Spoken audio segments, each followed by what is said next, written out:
integrate it, add wings to your career. Hello everyone, my name is Sumit. Welcome to our channel integrate it. तो last class में अपन ने पढ़ा था slope deflection method. आज हम स्टार्ट करने वाले हैं मोमेंट डिस्ट्रीब्यूशन मेथड। तो स्लोप डिफ्लेक्शन मेथड में जो प्रोसीजर किया था उससे थोड़ा सा सिमिलर है पहला स्टेप तो, और बाकी के स्टेप्स कुछ चेंज होते हैं। यानी कि एक सिंगल क्वेश्चन से अगर मेरे पास कोई एक सिंगल बीम या फ्रेम गिवन है तो उस फ्रेम और उस बीम को अपन स्लोप डिफ्लेक्शन मेथड से भी सॉल्व कर सकते हैं, मोमेंट डिस्ट्रीब्यूशन मेथड से भी सॉल्व कर सकते हैं, कानीज मेथड से भी सॉल्व कर सकते हैं, जो आपने टोस फर्स्ट में पढ़ा है, और तीनों से आंसर सेम आएगा। तो अभी अपन बात कर रहे हैं कि स्लोप डिफ्लेक्शन मेथड का जो एम था वही सेम एम मेरे पास किसका है, मोमेंट डिस्ट्रीब्यूशन मेथड का है, बस तरीका अलग है, आंसर उसमें भी सेम ही आता है। तो इसका क्या तरीका है वो अपन देखते हैं।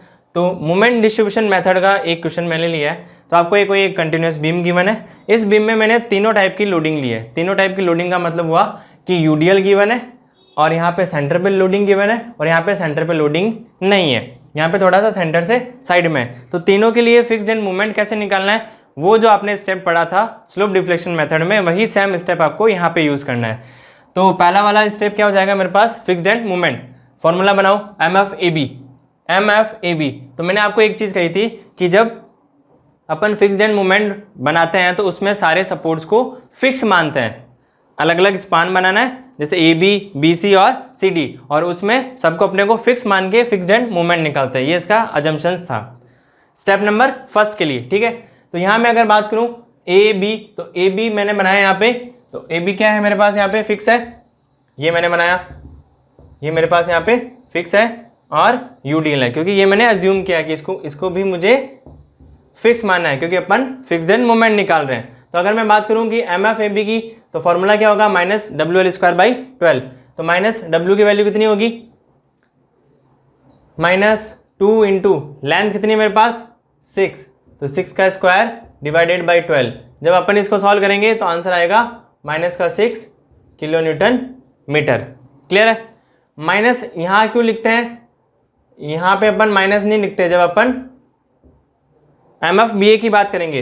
यानी कि जब मैं एम एफ बी ए लिखूंगा और एम एफ ए बी लिखूंगा, तो देखो इसका जो डिफ्लेक्टेड कर्व बनता है वो कैसा बनता है, कुछ ऐसा बनता है। तो यानी कि इसको रोकने के लिए अपने को एंटी क्लॉकवाइज डायरेक्शन में और इसमें क्लॉकवाइज डायरेक्शन में मूवमेंट देना पड़ता है। तो यहाँ पे जब मूवमेंट जनरेट होगा मेरे पास एंटी क्लॉकवाइज डायरेक्शन में, तो वो माइनस में लेंगे अपन, और यहाँ पे प्लस में लेंगे। क्लियर है।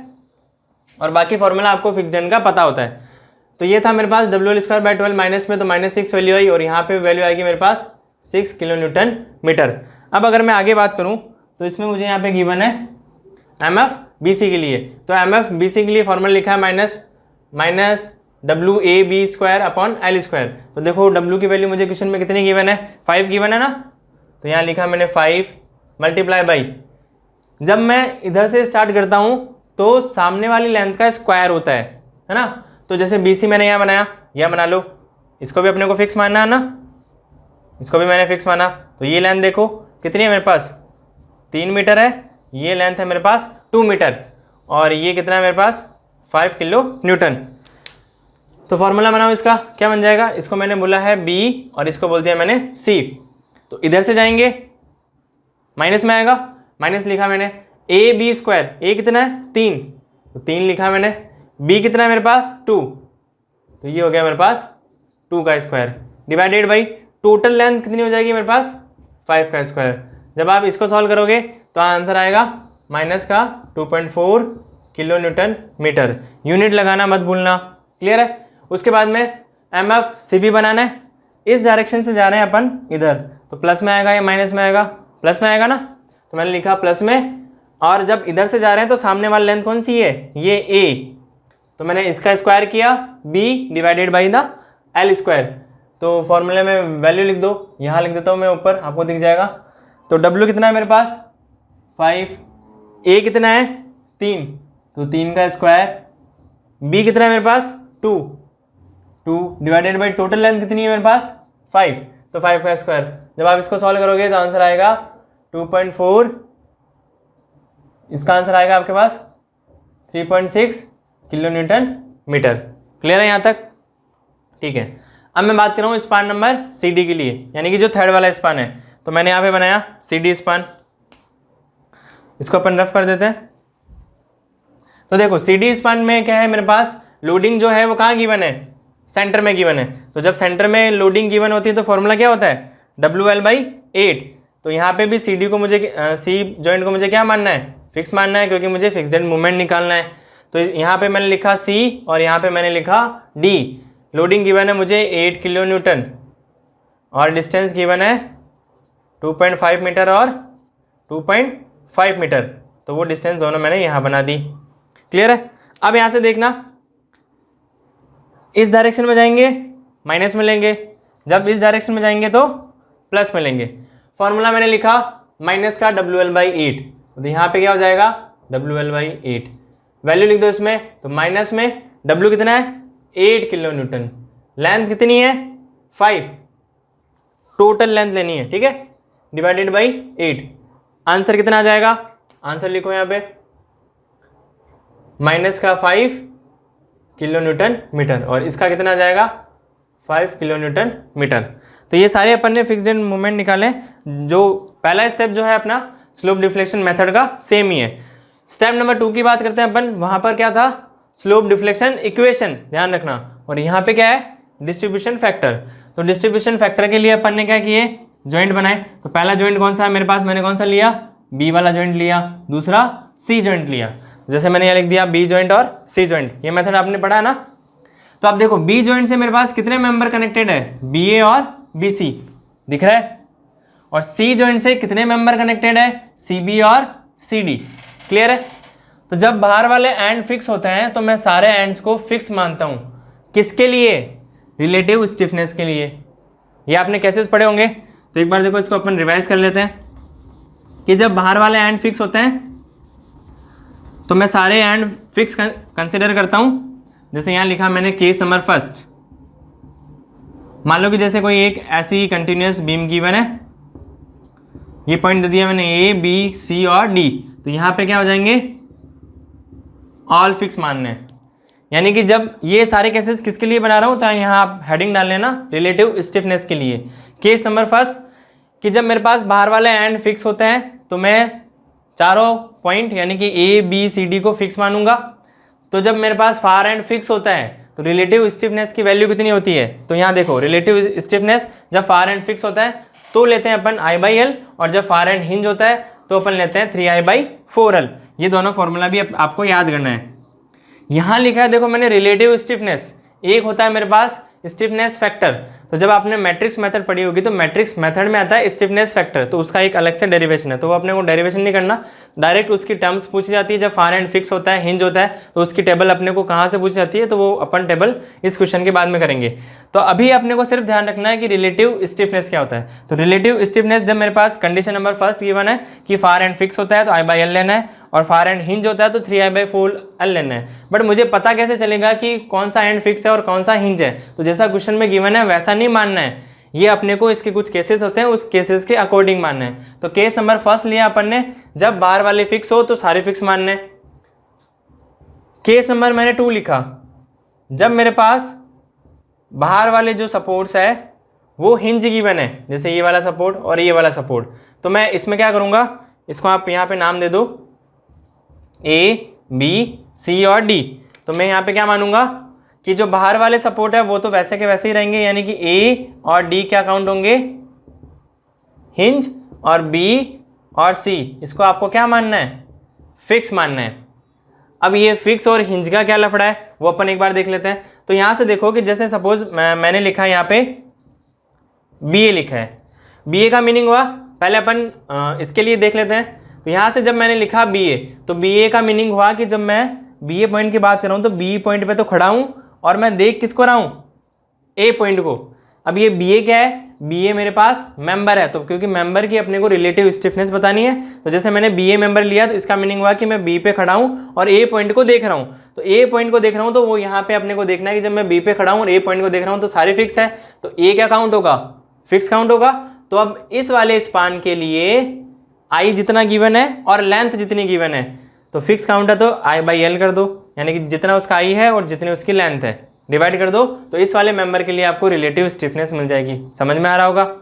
फिर जैसे मैं इस वाले स्पान के लिए बात करता हूँ, यानी कि इस वाले केस नंबर 2 के लिए, तो जब मैं इसके लिए बी ए निकालूंगा, तो यानी कि जब मैं बी पे खड़ा हूँ और ए पॉइंट को देख रहा हूँ, तो जब मैं ए पॉइंट को देख रहा हूँ तो ए देखो क्या है, हिंज है ना, तो हिंज की वैल्यू अपन ने कितनी लिखी है 3i/4l। तो यहाँ पे जितना आई है और जितना एल है तो उसकी वैल्यू इसमें लिख दो, तो वो टर्म आपको यहाँ से मिल जाएगी। क्लियर है?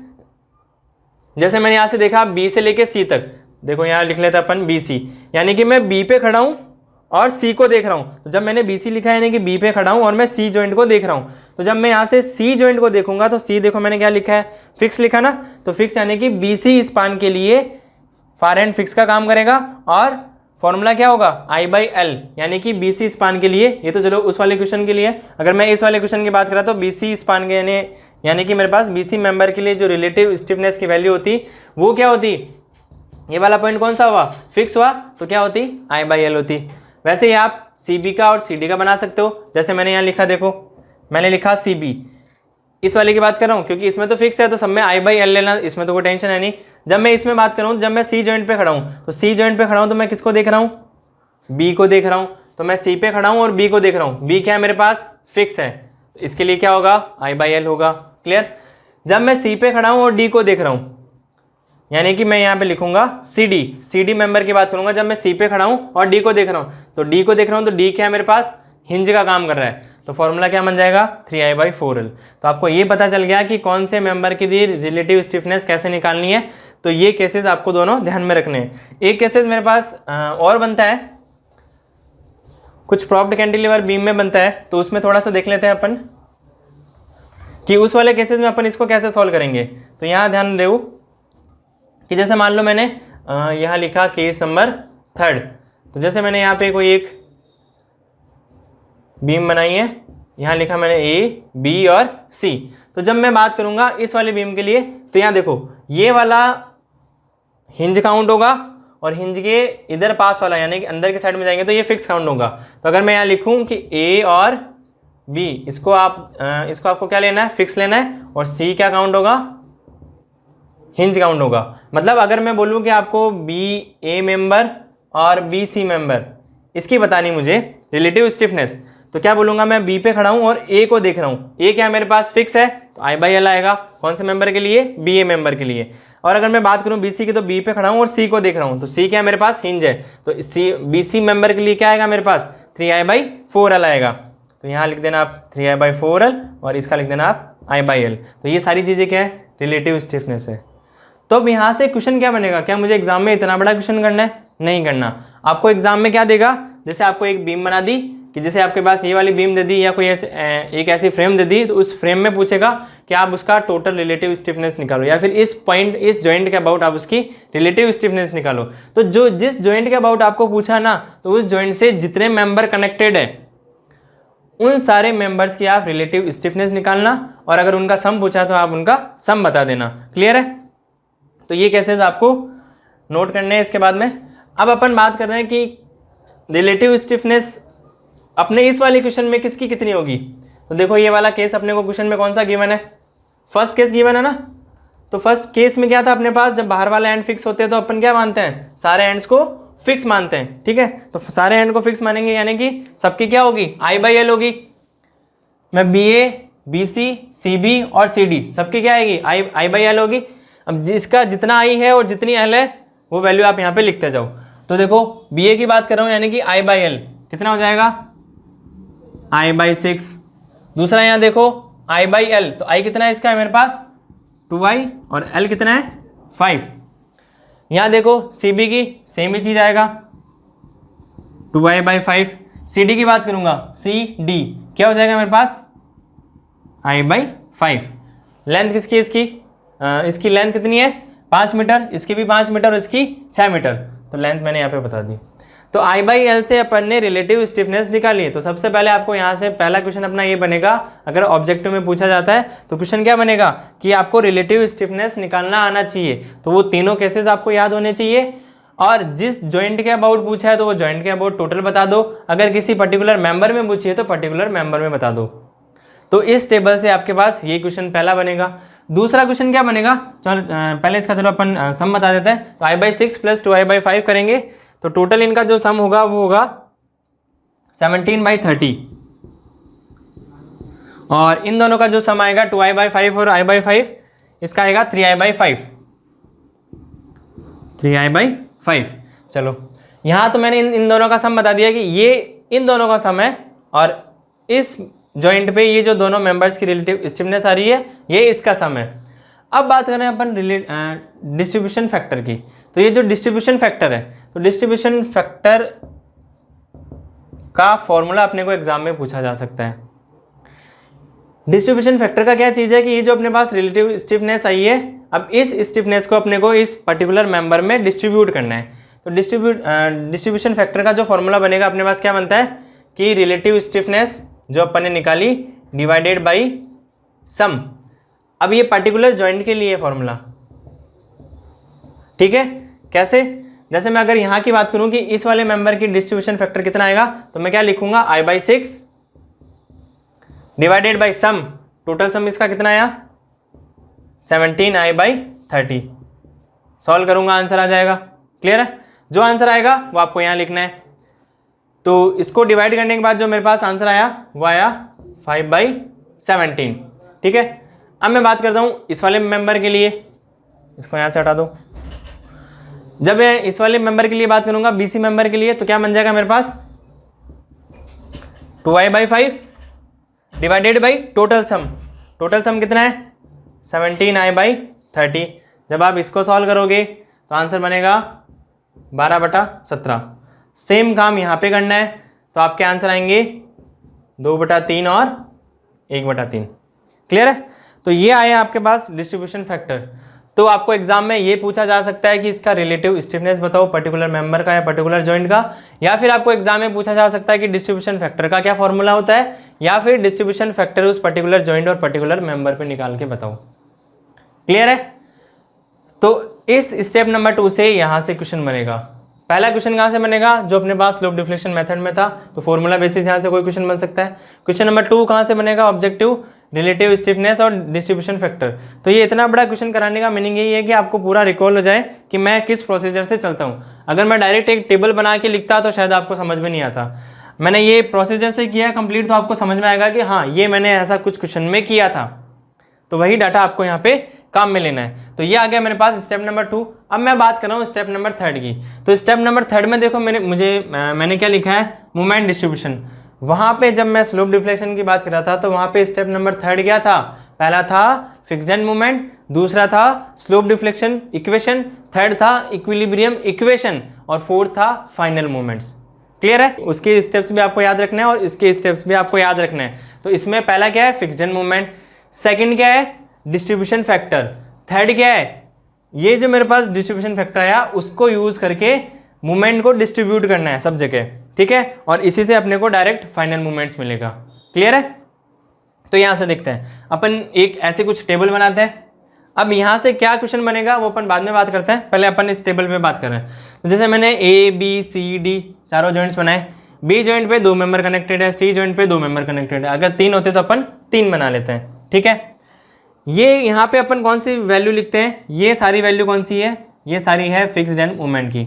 -6, 6, -2.4, 3.6 जो अपन ने यहाँ लिखी है। ठीक है, तो वो लाइन आपको यहाँ लिखनी होती है। उसके बाद आप क्या करते हो, बी जॉइंट पे और सी जॉइंट पे जो डिस्ट्रीब्यूशन फैक्टर की वैल्यू आई है, ये वाली वैल्यू, इनको आप यहाँ पे लिखोगे। उसके बाद में क्या करना है, उसके बाद में ये वाला स्टेप अपन बनाते हैं। ये देखो, ये जो ब्लू वाली बॉक्स में मैंने लाइन लिखी है, ये अपन बनाते हैं। अपन कैसे बनाएंगे, इसमें क्या करते हैं, अब देखो मान लो कि यहाँ पे मेरे पास फिक्स्ड एंड की जगह हिंज गिवन होता, तो पहले मैं फिक्स का बताता हूँ कि यहाँ पे फिक्स गिवन है, तो फिक्स पे मूवमेंट आता है क्या, आता है ना, बिल्कुल फिक्स पे मूवमेंट आता है। और हिंज पे मूवमेंट कितना होता है, 0 होता है। तो यानी कि अगर मेरे पास यहाँ पे आपके पास फिक्स्ड एंड गिवन है, तो फिक्स्ड एंड गिवन है तो आपको क्या करना है, यहाँ पे डैश लगाना है। डैश मतलब 0 लिख दो, या तो डैश लगा दो या फिर 0 लिख दो। यानी कि यहाँ मुझे कोई छेड़छाड़ नहीं करनी है। इसका मीनिंग क्या हुआ कि जब मैं लास्ट में फाइनल टोटल करूंगा तो इन सब का सम इधर करता हूं, यहां मैं इनका सम करूंगा ना जब, तो उस सम में मुझे क्या मिलेगा कि जब मैं -6 में 0 ऐड करूंगा तो -6 आएंगे। क्लियर? अब यहां पे मानो कि मेरे पास अगर हिंज सपोर्ट होता, तो हिंज सपोर्ट पे क्या आता है, मूवमेंट की वैल्यू कितनी होती है, 0 होती है। मूवमेंट की वैल्यू 0 होती है मीन्स यहाँ पे जब मैं टोटल सम करूंगा तो मुझे 0 मिलना चाहिए, और वो 0 कब मिलेगा, जैसे मान लो कि यहाँ पे -6 है तो मैं यहाँ पे कितना लिखता, 6 लिखता। क्लियर है। फिर यहाँ पे जैसे -0.53 आया तो मैं यहाँ पे कितना लिखता, प्लस का 0.53। समझ में आ रहा है ना, क्योंकि जब अपन इन सबको जब सबको ऐड करेंगे तो यहाँ वैल्यू मुझे कितनी मिलेगी, 0 मिलेगी। किसके केस में, जब एंड क्या हो, हिंज हो। ठीक है। अगर मैं बात कर रहा हूँ कि यहाँ पे मुझे फिक्स गिवन है, तो फिक्स गिवन है तो मैं यहाँ पे क्या करूँगा, या तो आप डैश लगा दो या फिर यहाँ पे 0 लिख दो। ठीक है, जैसे मैंने यहाँ पे डैश लगा दिया। तो अब देखो इसका कंसेप्ट आपको समझ में आ गया कि लास्ट पे आपको क्या टर्म लिखनी है। तो यहाँ पे भी फिक्स है तो यहाँ पे भी आप डैश लगा दो। अब मैं बात कर रहा हूँ इन 4 वैल्यूज़ की। तो इन 4 वैल्यूज़ में यहाँ देखो ये वाली वैल्यू कैसे आई, ये वाली वैल्यू अपन कैसे बनाते हैं, ध्यान से देखना। इसको और इसको ऐड करेंगे, यानी कि मैंने ऐड किया यहाँ पे 6 और -2.4 को ऐड किया, यानी कि आप ऐसे लिख दो अगर आपको ऐसे समझ में नहीं आ रहा तो ये माइनस में वैल्यू है। ठीक है। इन दोनों को ऐड करोगे और इससे मल्टीप्लाई करोगे, यानी कि 5/17 इससे मल्टीप्लाई करोगे और आगे माइनस का साइन लगाओगे, तो इसकी जो कैलकुलेशन होगी वो आंसर आएगा मेरे पास माइनस का 1.06। क्लियर है। अब मुझे जैसे माइनस का ये वाली वैल्यू निकालनी है, तो ये वाली वैल्यू कैसे निकालेंगे, इन दोनों को ऐड करके इससे मल्टीप्लाई करो और माइनस का साइन लगा दो, ये वाला आंसर आ जाएगा। अभी कोई अगर ये पूछ रहा है कि माइनस का साइन लगा रहे हैं, इसको ऐड कर रहे हैं, तो ये इसका प्रोसीजर है। क्लियर है। तो ये प्रोसीजर अपने को ध्यान में रखना है। उसने कहा है कि आगे वाले स्टेप्स के लिए आपको कैलकुलेशंस ऐसी करनी है, ये मूवमेंट डिस्ट्रीब्यूशन मेथड में उसने बताया है। एक होता है ना कि मुझे यहाँ से स्टार्ट होना है और यहाँ पे जाना है। अब जाना कौन से मतलब किस तरीके से है, वो सबका तरीका अलग अलग होता है। कोई बाइक से जाता है, कोई पैदल जाता है, कोई बस से जाता है। तो वैसे ही मूवमेंट डिस्ट्रीब्यूशन मेथड से इस क्वेश्चन को सॉल्व करने का ये तरीका है। ठीक है। ये वाले स्टेप में आगे कैलकुलेशन कैसे करनी है ये इसने बता रखा है कि आप इसको कैलकुलेट ऐसे करोगे। तो स्लोप डिफ्लेक्शन का तरीका अलग था, मूवमेंट डिस्ट्रीब्यूशन का तरीका अलग है, बट आंसर दोनों में उस पर्टिकुलर बीम के लिए सेम आता है। क्लियर है। तो देखो माइनस का 2.54 आपको समझ में आ गया। फिर ये माइनस का ये वाली वैल्यू आपको निकालनी है। ये वाली वैल्यू कैसे आएगी, इन दोनों का ऐड करो, माइनस में आंसर आएगा, मल्टीप्लाई करो, जो आंसर आता है उसका माइनस साइन क्या है उसका, तो ये आंसर आ गया। क्लियर है। वैसे ही आपको ये वाली वैल्यू निकालनी है, इन दोनों को ऐड करो, इससे मल्टीप्लाई करो और माइनस का साइन, तो ये आंसर आ जाएगा। अब क्या करूँगा इसके बाद में, देखो इसके बाद में मैंने क्या किया है, जब अपन ये जैसे अपन ने फिक्स माना है तो फिक्स में क्या करते हैं, कैरी ओवर फैक्टर होता है एक। कैरी ओवर फैक्टर का मीनिंग हुआ, एक टेबल बनाऊंगा वहाँ से भी एक क्वेश्चन बनता है। तो उसमें अपन क्या करेंगे, कैरी ओवर फैक्टर में जब अपने पास फिक्स सपोर्ट होता है तो वो क्या करता है, हाफ कैरी करता है। मीन्स कि जैसे मैंने माना जैसे मेरे पास कोई ये वाली बीम है, ठीक है, यहाँ बीम बना देता हूँ मैं ऊपर। यहाँ देखो जैसे मेरे पास कोई ये वाली बीम है, तो ये वाली बीम यानी कि जब मेरे पास इस पर कोई लोडिंग आ रही है तो वो क्या होगी, जैसे मेरे पास यहाँ मैंने लोडिंग लगाई तो वो वाला लोड इधर डिस्ट्रीब्यूट होता है ना।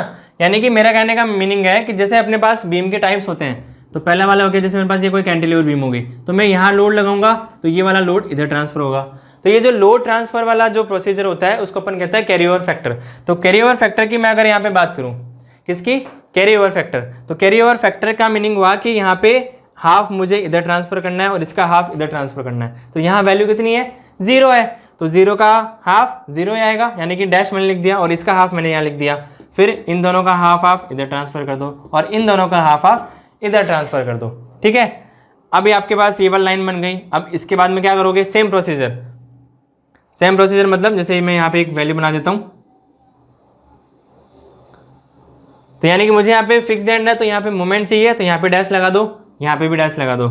यहाँ कौन सी आएगी मेरे पास वैल्यू, इन दोनों को ऐड करो, इससे मल्टीप्लाई करो, माइनस का साइन करके यहाँ लिख दो। इन दोनों को ऐड करो, इससे मल्टीप्लाई करो, माइनस का साइन करके यहाँ लिख दो। अब किसी के मन में ये डाउट है कि इसको क्या करना है, तो इसको आप 0 मान लो। अगर आपको नहीं समझ में आ रहा तो इसको 0 मान लो, यानी कि इन दोनों को जब ऐड करोगे और इससे मल्टीप्लाई करोगे, माइनस का साइन लिख के आप यहाँ लिख देना। आगे ऐसा प्रोसीजर करते जाना है। अब इससे आगे कितना कंटिन्यू चलना है, वो कंटिन्यू चलते हैं अपन जब तक ये जो बी वाले मेंबर के ये जो बी वाला जॉइंट है इसके जो दोनों मेंबर्स है यानी कि बी ए और बी सी, इन दोनों की वैल्यू अप्रोक्स सेम नहीं आ जाती, और सी वाले जॉइंट से जो दोनों मेंबर है सी बी और सी डी, इन दोनों की वैल्यू जब तक सेम नहीं आ जाती तब तक अपने को इस प्रोसीजर को कंटिन्यू करना है इसी मेथड से। ठीक है। तो यहाँ से आपको फाइनल एंड मूवमेंट्स मिलते हैं, यानी कि जब आप टोटल कंप्लीट वैल्यू निकाल लेते हैं और सबका एडिशन कर दोगे तो आपको क्या मिलेगा, मूवमेंट डिस्ट्रीब्यूशन की वाली टेबल से फाइनल मूवमेंट्स मिलते हैं। फिर आप उनका ग्राफ बना लो, यानी कि आपको जो डायग्राम बनाना है, कर्व बनाना है, इसका BMD कैसे बनेगा, डिफ्लेक्टेड कर्व कैसा बनेगा, वो आप बना सकते हो। तो यहाँ से स्टेप नंबर 3 से आपको क्या पूछा जाता है, तो स्टेप नंबर 3 से ये सिंपल इतना पूछा जाएगा कि इसका कैरी ओवर फैक्टर कितना होता है, तो उसकी टेबल अपन अलग से बना लेंगे। तो अभी तक आपको ये समझ में आएगा कि स्टेप नंबर 1 से आपको क्या याद रखना है और स्टेप नंबर 2 से आपको क्या चीज़ें याद रखनी है। तो स्टेप नंबर 2 से आपकी बहुत ज़्यादा चीज़ें बनती है, ठीक है। अब अपन बात कर रहे हैं कि carry over factor, relative stiffness और स्टिफनेस फैक्टर, इनकी एक टेबल बनी हुई है। तो मैं आपको एक टेबल बताता हूँ, उसके बाद में इसमें स्वे और विदाउट स्वे और इंक्लाइन मेंबर, ये सारी चीज़ें अपन देखते हैं। तो अभी तक अपन ने क्या किया था, मूवमेंट डिस्ट्रीब्यूशन मेथड का एक न्यूमेरिकल सॉल्व किया था, उसमें से कहाँ से क्वेश्चन पूछे जाते हैं वो अपन ने सॉल्व किए थे, ठीक है। अब मैंने एक बताया था कि आपको एक टेबल एग्जाम में डायरेक्ट पूछी जाती है, टेबल इन द सेंस इस टेबल से कुछ डाटा एग्जाम में डायरेक्ट पूछा जाता है। कैसे, अभी देख लेते हैं एक बार। जैसे मैंने यहाँ लिखा कुछ कंडीशंस बनी है मेरे पास, फार एंड फिक्स है, फार एंड हिंज है और कैंटिलीवर के लिए। तो आपने अभी तक 2 पढ़ी होगी, फार एंड फिक्स और हिंज के लिए। कैंटिलीवर का भी एक आधा क्वेश्चन कहीं आया हुआ है, तो इसका भी ध्यान रखना। अगर मैं बात कर रहा हूँ कैरी ओवर मूवमेंट की, कैरी ओवर फैक्टर की, स्टिफनेस फैक्टर की और रिलेटिव स्टिफनेस की, क्लियर है। तो पहले अपन ने जो चीज़ देख रखी है उसके बारे में यहाँ देखते हैं कि अगर मैं रिलेटिव स्टिफनेस की बात करूंगा तो relative stiffness far and fix होता है तो कितना होता है, I/L होता है, और फार एंड हिंज होता है तो कितना होता है, 3I/4L होता है, और कैंटिलीवर के केस में कुछ नहीं होता है, ठीक है। अब बात कर रहे हैं अपन कैंटिलीवर के केस में कुछ क्यों नहीं होता है, क्योंकि वो फ्री होता है ना वहाँ से, इसलिए। अब अपन बात करेंगे स्टिफनेस फैक्टर की, ये आपने मैट्रिक्स मेथड में पढ़ा है इसका डेरिवेशन, तो वहाँ से ये वैल्यू आई है मेरे पास कि अगर फार एंड फिक्स है तो ये वैल्यू होती है 4EI/L, और अगर फार एंड हिंज है तो 3EI/L होता है, और कैंटिलीवर के केस में ऐसे ही 0 होता है। अब आप एक चीज़ ध्यान रखना कि मुझे क्वेश्चन में कैसे गिवन होगा कि कोई एक बीम गिवन होगी या फ्रेम गिवन होगी, मुझे उसमें वो ऐसे पूछेगा कि आप इस पर्टिकुलर जॉइंट की रिलेटिव स्टिफनेस निकालो या फिर स्टिफनेस फैक्टर निकालो। तो जल्दबाजी में गलती मत करना कि अगर आपको स्टिफनेस फैक्टर पूछा है और आप रिलेटिव स्टिफनेस का फॉर्मूला लगा रहे हो, तो वो ध्यान रखना वहाँ पे, ठीक है। उसका भी एक छोटा सा न्यूमेरिकल भी कर लेंगे। अब अपन बात करना है कि कैरी ओवर मूवमेंट की, तो अपन ने एक डिस्ट्रीब्यूशन टेबल बनाई थी, उसमें अपन मूवमेंट को ट्रांसफर कर रहे थे, ठीक है। तो यानी कि जब फिक्स था तो अपन हाफ मूवमेंट ट्रांसफर कर रहे थे, अगर आपको बताओ, मैंने आपको वो चीज़ बताई थी। तो यहाँ कितना होता है, m/2 होता है, ठीक है। और कैरी ओवर फैक्टर यानी कि m/2, यानी कि m का कितना मल्टीप्लाई है, 1/2 है, क्लियर है। अब अगर मैं हिंज की बात करूं तो हिंज पे कितना होता है, 0 होता है, और कैरी ओवर फैक्टर कितना होगा, 0 ही होगा। और अगर कैंटिलीवर के केस नया है तो इसको ध्यान रखना, इसमें कैरी ओवर जो मूवमेंट होता है वो -m होता है, और इसका फैक्टर कितना होगा, -m, यानी कि m मल्टीप्लाई किससे है, -1 से, क्लियर है। तो इस टेबल से एक आधा क्वेश्चन बनता है जो आपको ध्यान में रखना है। अब अपन बात कर रहे हैं सिंकिंग मूवमेंट की। सिंकिंग मूवमेंट से भी डायरेक्ट क्वेश्चन बना हुआ है कि फॉर्मूले में, कि यानी कि अपने को क्वेश्चन में गिवन है कि आपकी कोई बीम है या फ्रेम है तो उसका जो सपोर्ट है वो सिंक हो रहा है। अब सपोर्ट सिंक हो रहा है तो वो सपोर्ट जो है फिक्स है या फिर हिंज है। तो दोनों केसेस अपन देखते हैं कि जब मेरे पास, मैंने मान लिया कि बोथ एंड फिक्स है, और कंडीशन नंबर 2 मैंने मान ली कि इसमें से वन एंड क्या है मेरे पास, हिंज है। अगर मैं बात कर रहा हूँ कि दोनों एंड फिक्स है तो यहाँ पे मूवमेंट का और ट्रांसवर्स रिएक्शन का डायरेक्ट फॉर्मूला एग्जाम में पूछा गया है। इसका डेरिवेशन से अपने कोई लेना देना नहीं है, क्योंकि ऑब्जेक्टिव में अपने को डेरिवेशन नहीं दिखाना है। तो आपको दोनों फॉर्मूले याद रखने हैं, कब, जब ये फार एंड क्या हो मेरे पास, फिक्स हो। अगर मैं बात करूँ कि फार एंड अगर हिंज हो तो फार एंड हिंज के केस में फिक्स पे मूवमेंट कितना जनरेट होगा, ये होगा, बट हिंज पे मूवमेंट कितना होता है, 0 होता है, आप सबको पता है। तो यहाँ पे अपने को फिक्स की बात हो रही है तो फिक्स पे कितना मूवमेंट होगा, 3EI/L², और ट्रांसफर जो रिएक्शन होगी उसकी वैल्यू ये होती है। अब देखो एग्जाम में यहाँ पे गलती होने के चांसेस कहाँ रहते हैं। अपन क्या करते हैं कि जैसे मान लो कि उसने दे दिया, एक कोई कंडीशन दे दी कि आपको सिंकिंग मूवमेंट निकालना है, फार एंड फिक्स है, तो वो क्या कह रहा है कि आपको इसमें ट्रांसवर्स रिएक्शन निकालनी है। तो ऑप्शन देगा वो, पहला ऑप्शन क्या देगा आपके पास, 12EI/L², बी ऑप्शन देगा 6EI/L², सी ऑप्शन देगा वो आपके पास 12EI/L3, और 4 देगा नन ऑफ दिस। तो अपन जल्दबाजी में गलती कहाँ करते हैं कि जब अपन ने, उसने पूछा है सिंकिंग मूवमेंट, और सिंकिंग मूवमेंट में क्या कंडीशन गिवन है, यानी कि सिंकिंग सपोर्ट में क्या कंडीशन उसने पूछी है, ट्रांसवर्स रिएक्शन पूछा है। कब, जब बोथ एंड फिक्स होता है। तो वहाँ पे ट्रांसवर्स रिएक्शन की वैल्यू बताओ, फॉर्मूला क्या है, 12EI/L3, बट ऑप्शन में पहला क्या गिवन है, स्क्वायर गिवन है, तो अपन जल्दबाजी में क्या करते हैं 12 EI डेल्टा अपॉन, देखा आंसर लगा दिया, तो ये क्या होगा मेरे पास, आंसर गलत होगा। तो आपको ऑप्शन सारे देखने हैं, अपना सही आंसर क्या होगा 12 EI डेल्टा अपॉन L का क्यूब। तो ऑब्जेक्टिव में पहला ऑब्जेक्टिव देख के उस पर टिक नहीं लगाना है, उसको ध्यान से देखना है क्या उसमें सारी टर्म्स सही लिखी हुई है, अगर नहीं है तो आप बी, सी और डी को भी पढ़ो, ठीक है। अब मैं बात कर रहा हूं आपके पास, ये दोनों कंडीशन आपको पता चल गई, तो ये ध्यान रखना आप इसी कंडीशन से अपने पास कुछ स्वे की कंडीशन बनती है। आपने पढ़ा था स्लोप डिफ्लेक्शन मेथड में कि अगर मेरे पास स्वे हो रहा है तो स्वे की कंडीशन के लिए एक इक्वेशन बनाते हैं, और वो इक्वेशन कैसे बनाते हैं, अगर आपको याद हो तो कल अपन ने क्या किया था, कुछ ऐसा किया था, यहाँ पे यूडीएल बनाया था, यहाँ पे पॉइंट लोड बनाया था, और मैंने बताया था कि इसमें एक स्वे की इक्वेशन बनती है, तो वो स्लोप डिफ्लेक्शन इक्वेशन बनती है, तो वहाँ से अपने को स्वे की इक्वेशन यूज़ करनी है।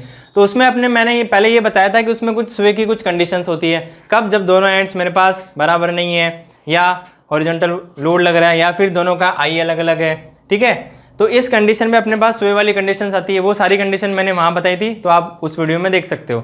अभी मैं यहाँ पे बात कर रहा हूँ कि यहाँ पे अपने को स्वे की कंडीशन के लिए कौन सी इक्वेशन यूज़ करनी है।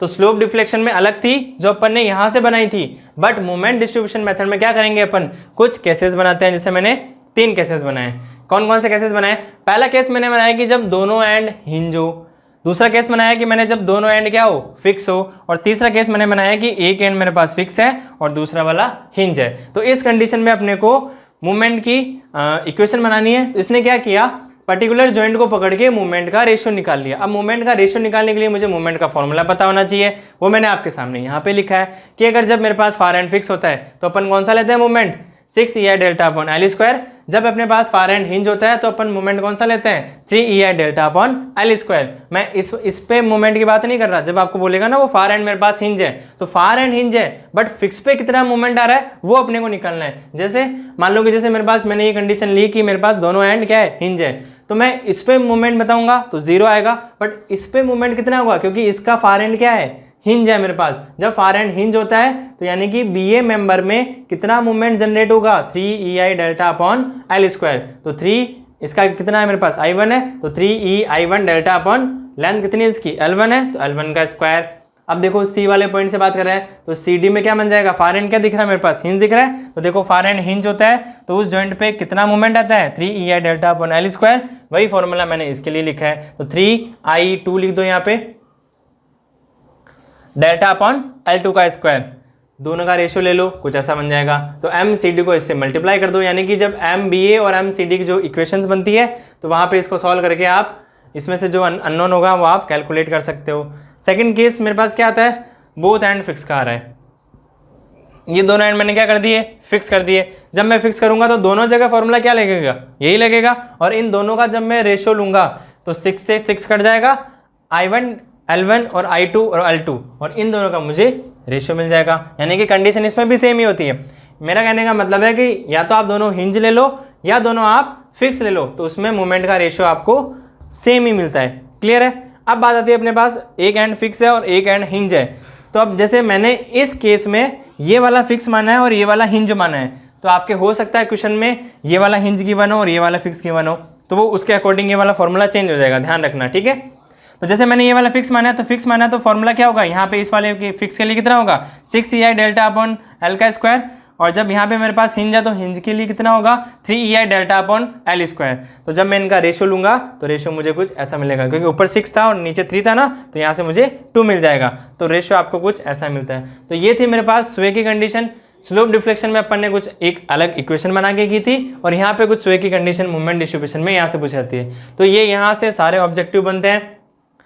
एक ऑब्जेक्टिव आपका यहाँ से बन सकता है और इसमें से भी आपका ऑब्जेक्टिव बन सकता है। अब इसके बाद देखते हैं अपन कि मोमेंट डिस्ट्रीब्यूशन मेथड है, वो राजस्थान जेईई के सिलेबस में गिवन है कि इंक्लाइन मेंबर का भी कुछ कंडीशंस होती होगी, तो वो भी बता दो मुझे।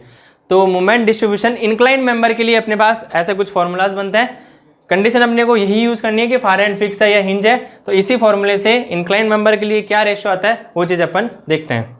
मोमेंट डिस्ट्रीब्यूशन में अपन ने स्वे की कंडीशन कर ली थी। अब अपन बात कर रहे हैं इंक्लाइन मेंबर्स की। किसकी बात कर रहे हैं, इंक्लाइन मेंबर्स की।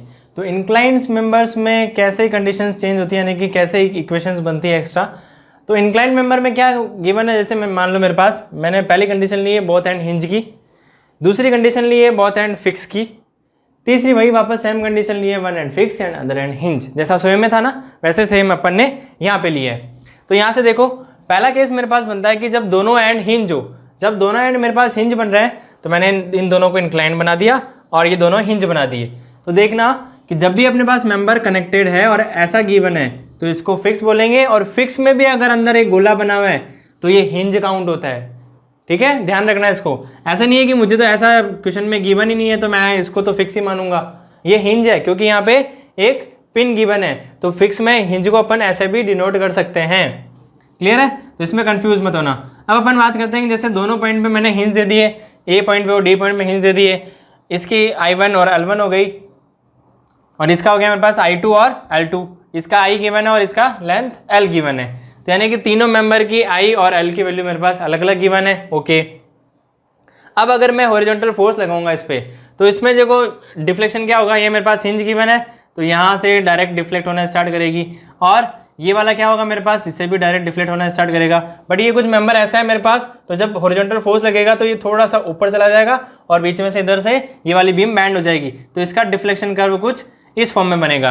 यानी कि B जो है वो B डैश पे पहुंच जाएगा तो मुझे डेल्टा 1 मिलेगा, और जो C है वो C डैश पे पहुंच जाएगा तो मुझे डेल्टा 2 मिलेगा। क्लियर है, तो अब मैंने यहाँ पे बनाया कि मुझे मोमेंट चाहिए, मुझे मोमेंट का रेशो चाहिए MBC, MBA और MCD। तो जब अपन ने सिंकिंग वाले मोमेंट यूज किए थे वही मोमेंट अपने को यहाँ पे काम में लेना है। कि मैं बात कर रहा हूँ BC ये वाला स्पान, BA ये वाला स्पान और CD ये वाला स्पान, यानी कि तीनों स्पान का मेरे पास जो जो मोमेंट आ रहा है उन तीनों का रेशियो कितना आ रहा है, उन रेशियो की वैल्यूज मैंने यहाँ पे लिखी है। अब यहाँ से ध्यान से देखना कि ये वाला मेरे पास हिंज है, ये वाला भी हिंज है, बट ऊपर वाले दोनों हिंज थोड़ी है। BC की बात करूंगा तो वो तो मेरे पास फिक्स ही हुआ ना, तो जब मैं MBC निकालूंगा तो यहाँ पे मोमेंट कितना जनरेट होता है 6, ये delta upon L square.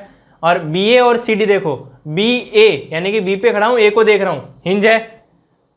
CD C पे खड़ा हूँ और D को देख रहा हूँ, ये भी हिंज है। तो हिंज का फॉर्मूला क्या होता है, 3 वाला होता है, तो 3 वाला फॉर्मूला मैंने यहाँ पे लगाया। तो इन तीनों का रेशियो ले लो, आपके पास इक्वेशन ये बनेगी।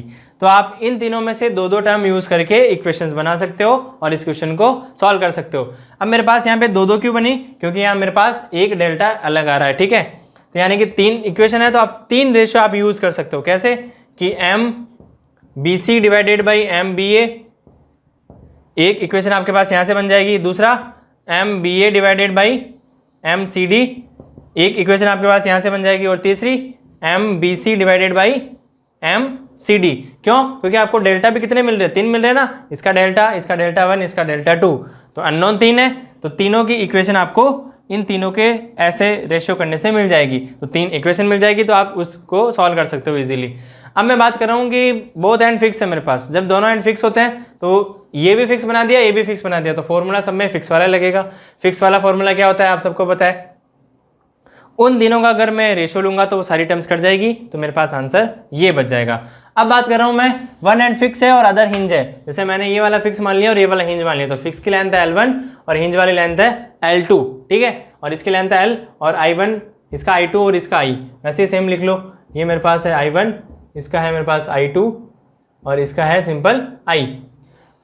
तो आप यहाँ से सॉल्व करोगे वापस वही चीज़, डेल्टा 1 और डेल्टा 2 तीनों का ये जो मेरे पास डिफ्लेक्शन कर्व है, या आप इसका डिफ्लेक्शन कर्व ऐसा बना सकते हो। बट ये ध्यान रखना ये जो फिक्स है तो फिक्स में यहाँ तक कुछ फिक्स जाएगा, उसके बाद इसमें इतना डिफ्लेक्शन आएगा, और इस वाले मेंबर के लिए आप बना लेना। तो मैं यहाँ बात करूँ कि इन दोनों में कितना मूवमेंट आएगा मेरे पास, तो इसका रेशियो आप बना सकते हो। बस आपको फॉर्मूला पता होना चाहिए कि फार एंड फिक्स है या फार एंड हिंज है। तो फिक्स में कौन सी कंडीशन होती है, फिक्स का क्या फॉर्मूला होता है और हिंज का क्या फॉर्मूला होता है, तो वो फॉर्मूलाज की वैल्यूज आप रखते जाओ और ये आपके पास इक्वेशन ऐसी बनती जाएगी। तो इस इक्वेशन से आप ऐसा बना के इसको सॉल्व कर सकते हो, यानी कि जितने नंबर ऑफ अननोन्स होंगे उतनी इक्वेशंस आपको यहाँ से मिल रही है। तो स्वे वाली कंडीशन में और इंक्लाइंड मेंबर वाली कंडीशन में आपको क्वेश्चन को ऐसे सॉल्व करना होता है। तो अपने को बड़ा न्यूमेरिकल तो सॉल्व करना नहीं है, तो अपने को वो डायरेक्ट ऐसा डाटा पूछ सकता है। जैसे राजस्थान जेईई में ये पूरा लिखा है कि आपको इंक्लाइंड मेंबर के लिए मूवमेंट डिस्ट्रीब्यूशन में ऐसे सॉल्व करना है, मतलब कुछ ऐसा टॉपिक दिया हुआ है, तो वहाँ से क्वेश्चन जो बनेंगे आपके पास ये बनेंगे। इसमें से कुछ भी दे सकता है। जैसे आपको कोई एक इंक्लाइंड मेंबर दे दिया, उसमें पूछ लिया कि आप मुझे इनका रेशियो निकाल के बताओ, तो इनके फॉर्मूलाज आपको याद होने चाहिए, बाकी सब सिंपल है। क्लियर है। अब मैं बात कर रहा हूँ कि यहाँ तक अपने पास स्वे, इंक्लाइंड और एक बड़ा न्यूमेरिकल अपन ने मोमेंट डिस्ट्रीब्यूशन का कंप्लीट कर लिया। उसके बाद मैंने एक छोटी सी टेबल बताई थी जिसमें अपन ने रिलेटिव स्टिफनेस और स्टिफनेस फैक्टर की बात की थी, है ना। तो मैंने कहा था यहाँ से कोई एक क्वेश्चन बन सकता है, तो उसका एक मैंने एग्जांपल लिया है। तो इस वाले क्वेश्चन में मुझे क्या गिवन है, आपके पास एक कोई जॉइंट ओ गिवन है जिससे 4 मेंबर कनेक्टेड है और 3 पे सपोर्ट है और 1 पे फ्री है। तो इस पे मुझे निकालना क्या है, स्टिफनेस फैक्टर निकालना है, रिलेटिव स्टिफनेस नहीं निकालनी है, ध्यान रखना। तो दोनों की वैल्यूज में कंफ्यूज नहीं होना है।